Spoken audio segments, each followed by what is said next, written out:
We have this flyer here that we're passing around, so I believe it's on the website as well. And we're letting people know why we're here, what our demands are. We're not asking for much. You know, again, on their website, they said they want to create an environment where everybody can enjoy, have a lifestyle. So we are asking DSF to meet with the Tenant Association. Why can't you meet with the people who are paying you every month? I mean, they're your clients. I mean, you go to Macy's or any other company and you need to meet with the manager, you can meet with the manager.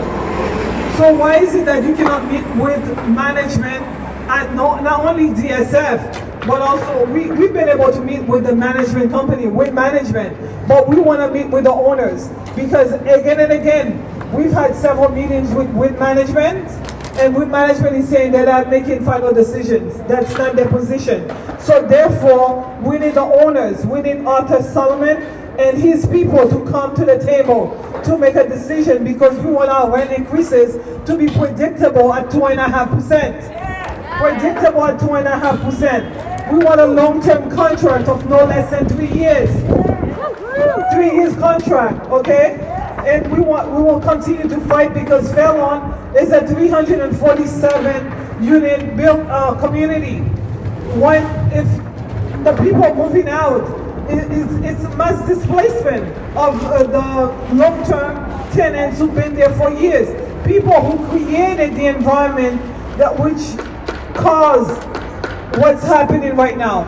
Now, let me just say, in 2000, actually about 20 years ago, the folks of the community, because I live in the area as well, people from my church, people from other organizations fought long and hard to bring a track to the neighborhood because for years, a train station, the Felton line, Fairmont line was passing through the city for years and it would never stop. And so the people of the community, members of my church, leaders of the community decided, you know what, we need to have a stop in Manton.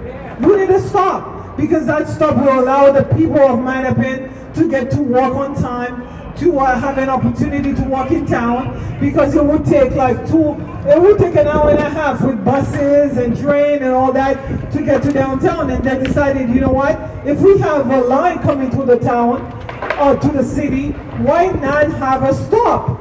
And they really worked real hard. I remember going to those meetings 15, 16 years ago. I remember people getting excited about the fact that they were going to have a train stop in Manton.